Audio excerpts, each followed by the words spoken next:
Hi, I'm Miranda and this is Mission Unstoppable. Coming up, Erica gets crafty, making robots out of origami. Do you want to give it a try? Why don't you make a robot? I thought you would never ask.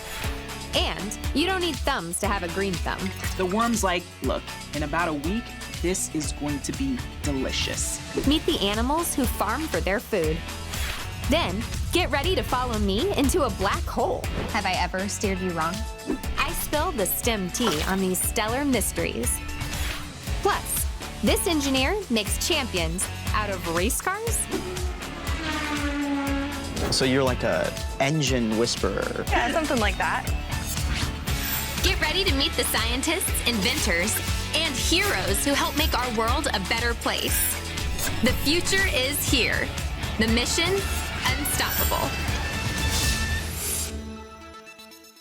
Our first guest combines an ancient art with modern technology. If you guessed pottery and text messaging, you're way off. It's origami and robotics. Check it out. When you hear the word origami, you might think of paper cranes or fortune tellers. But for professor and researcher Dr. Cynthia Sung, she thinks of robots? When I was a kid, I remember folding a lot and thinking that I wanted to create new origami designs. At some point, I decided that probably wasn't a career, and I gave it up as a profession to pursue engineering. And now I'm living my dream. So I met up with Dr. Sung at her lab in Pennsylvania to learn more. Hi, Dr. Hello. Cynthia. I heard that you do some really cool things with robots. Yep, I work in robotics and origami. Somehow origami is related to building robots? We're trying to see whether we can take these geometric insights from paper folding and then put them in robot designs. That's amazing. I would love to see how that works. Yeah, come into the lab and we'll take a look. All right, let's go. Follow this one. This is so cool. Is this all considered origami? Yeah, so basically origami is just folding of paper, so anything you can fold out of a flat sheet would be considered origami. This is a really nice example. So if you look closely, you can see that there's these squares, which in the origami world is called the water bomb pattern. And so we tessellate it over the entire sheet. So tessellation means that it's a repeated shape. It's talking about the pattern. Exactly. We're interested in this pattern because we think it can make really interesting swimming robots. For this bot, researchers were inspired by none other than the humble squid. The way squids propel themselves forward is that they suck in a lot of water and then they squirt it out. This pattern, I compress it with my hand and feel the air actually. Oh, that's a nice little breeze. But if we want it to be a robot, it needs to do that automatically. So the team placed electronics and a motor inside the cylinder. And with the twist of a knob, this moment, Robogami. Voila! They've created a fully automated swimming bot. Have you tried this in water? Yeah, it can swim forward at about 2 centimeters per second. We're working on making it faster. Squid bots aren't the only thing Dr. Sung and her students are automating. This is an example of a pattern that we've made a little crawling robot out of. We have all of this self-folding pattern right here, but I've also added circuitry, sensors, actuators on it. So once it folds and it gets its 3D form, then it'll be able to crawl around on the tabletop. We put the robot on a hot plate and whoa! So now you can see the shape starting to form. We have these feet on the side. That's how the robot crawls. This bot is light sensitive, so we use a flashlight to move it. That is so cool. Do you want to give it a try? Why don't you make a robot? I thought you would never ask. A good robot begins with a good design. Luckily, the lab's computer has a program to help direct me. First, I must select my bot's body. I like that one. That one looks like it could be like the body of a dragon.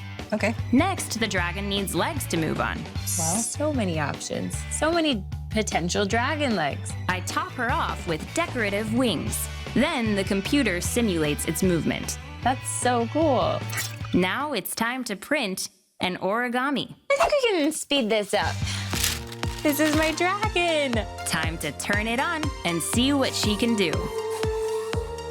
Looks great. Good job. Congratulations. Thank you so much. You're now an honorary origami roboticist. Thank you. I hold that title very proudly. And thank you so much for showing me how origami can be used to create robots. Now, I'm never going to look at a piece of paper the same. No problem. It's my pleasure.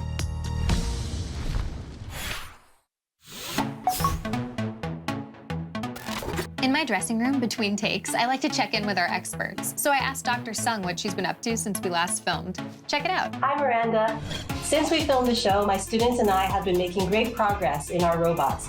We've started to think about how we can get them to do more complicated things, like react to the environment that they're moving in.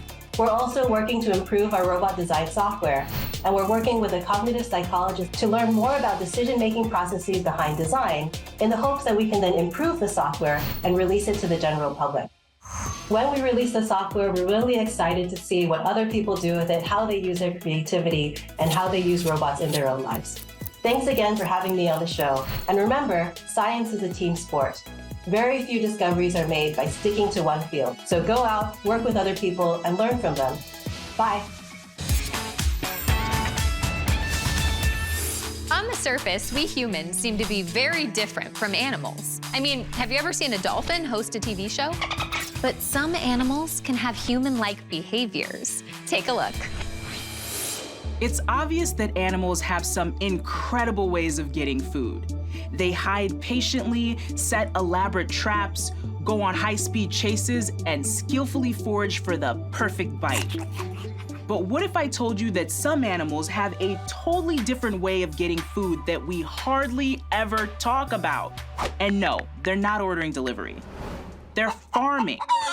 Several species of insects and marine animals do things like plant seeds, harvest crops, and use livestock. Hi, I'm Esther. I think nature is awesome and I want to tell you all about it. So we're going to learn about animals farming on today's Nature Side Quest. First up, the marine ragworm. Just incredible from a distance. When ragworms aren't being eaten by different types of fish and shorebirds, they're munching down on whatever they can get their little jaws around. Mud, plankton, microscopic organisms, and cordgrass. But at some point in time, the ragworms figured out that the grass sprouts are much softer and juicier than mature grass. Researchers have seen them take grass seeds back to their burrows, wait until the seeds start to germinate, and then munch on the baby sprouts. Can you imagine having to wait for a seed to sprout before you can eat?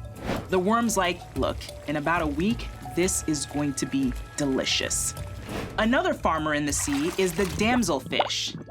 Damselfish are known for collecting algae and then planting it at their reef homes to serve as their primary food source. Damselfish are famous for aggressively defending their turf. Here's the thing. Some of these damselfish aren't just protecting their algae. They're also protecting a bunch of tiny little domesticated shrimp called mysid shrimp. Not to be confused with popcorn shrimp, which is a totally different type of shrimp. These shrimp take care of the algae farm. This mutualistic relationship is similar to how humans domesticated wolves and eventually bred them as dogs, but this isn't about humans, is it? No, it's about a damselfish and its shrimp just taking on the open ocean. For our next farmer, we have to move on to dry land, to our last example. Ants using aphids as livestock. Aphids are tiny little insects that you can find on the backsides of leaves or stems. They suck sugary sap from the plants they're attached to. But at some point in time, ants started domesticating these sap-filled aphids because the aphids produce a substance called honeydew, which the ants love to drink. So how do the ants get the honeydew from the aphids? They milk them. If that's weird to you, maybe consider how we get milk. Ants are serious about their livestock, but aphids are perfectly capable of finding their own food. They don't need the ants to survive. So why are they so willing to live on their farms? It turns out that ants secrete a chemical from their feet that attracts and tranquilizes the aphids, which may explain why they're so chill about being herded around. animals have some serious farming skills. So much for humans being the superior species. That's all for now. I'll see you on our next nature side quest. Is there anything more relaxing than thinking about the complex and fascinating world of black holes? Especially when they're supermassive, hyperluminous radio quasars? Wait, is that just me? Let's go down this black hole together as I spill the STEM tea.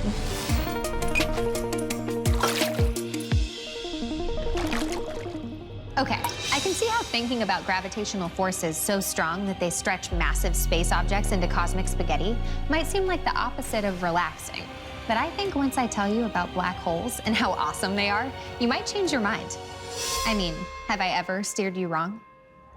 The black hole is one of the universe's greatest mysteries. It has no observable surface, but is packed with so much dense matter that its gravity doesn't let anything, and I mean anything, escape. Not even light. Scientists only have tools to detect photons, like light particles or radio waves out in space. So black holes can only be detected when the environment around them is affected. Objects start to warp and bend, submitting to a powerful gravitational force surrounding a seemingly imaginary sphere. One clear sign is tidal disruption. That's when a nearby star gets too close and the black hole's gravity begins to pull the outer layers of the star away, shredding it and giving off a dazzling streak of light. But black holes can also swallow up whole stars, creating a powerful jet of energy called a quasar. These cosmic streetlights have been observed in the center of distant galaxies, alongside another notable visual called an accretion disk.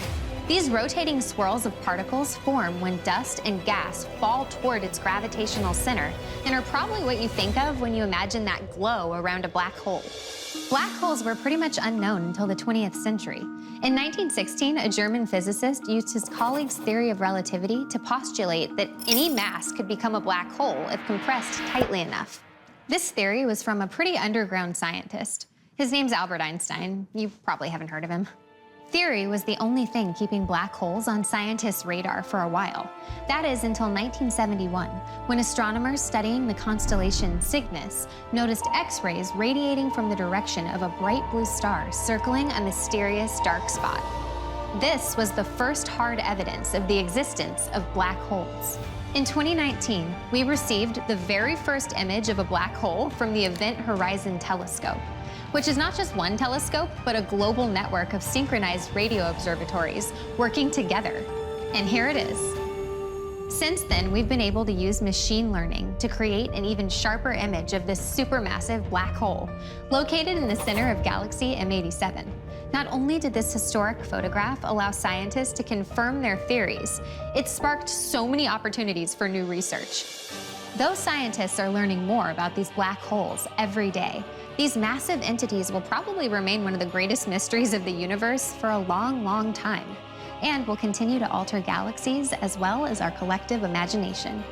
Now that I've convinced you of the marvels of black holes, let's all unwind and ponder these colossal cosmic entities, peacefully drifting in the vastness of space.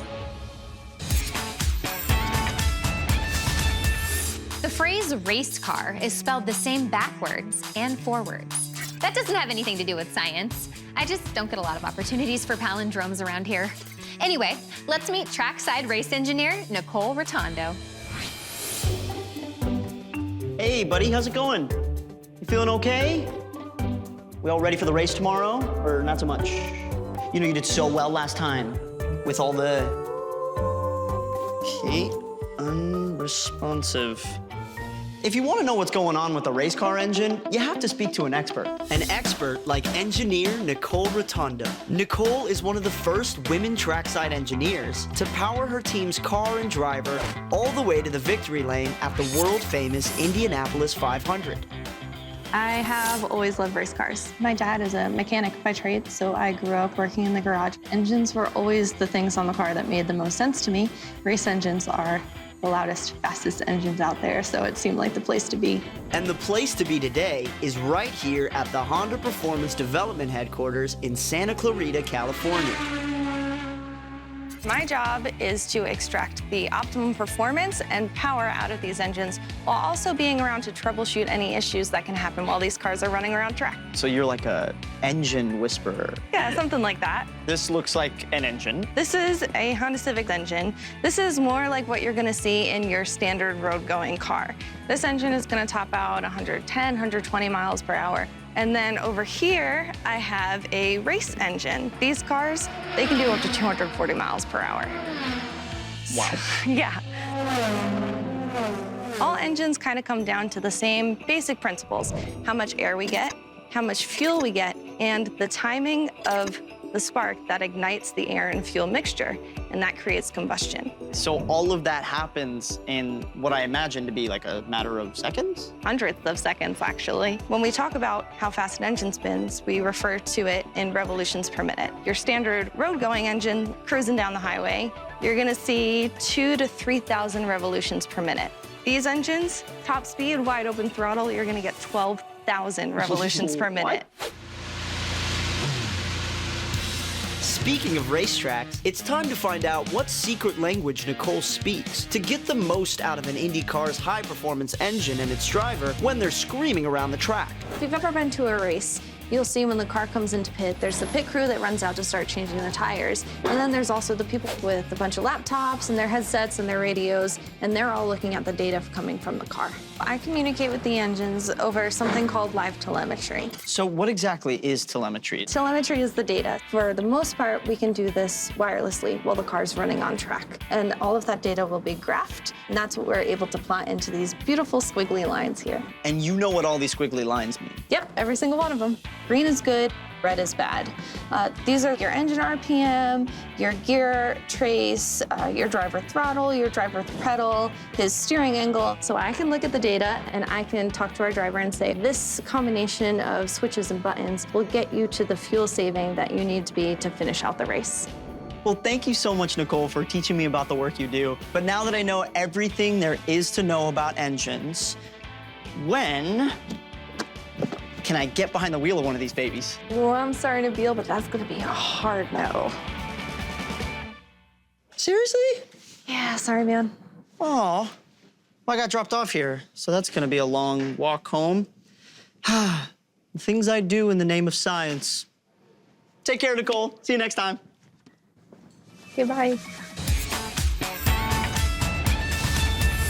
Welcome back. Before we go, we have one last thing. Find good mentors and a good support network. My mom is my best supporter, and I still keep in contact with my PhD advisor, who's an amazing woman engineer. Their advice and their support have really helped me to grow into the person I am today. Keep exploring different careers. There are so many ways to be involved in STEM, and who knows, the job that's perfect for you might not even exist yet. You don't need to be a genius or be really naturally gifted at science or math to be involved in STEM, because if you love something and you're willing to work hard at it, the work doesn't feel that hard. That's it for this week's Mission Unstoppable. Next week, we'll find out if being a mathematician makes you better at parallel parking. Bye.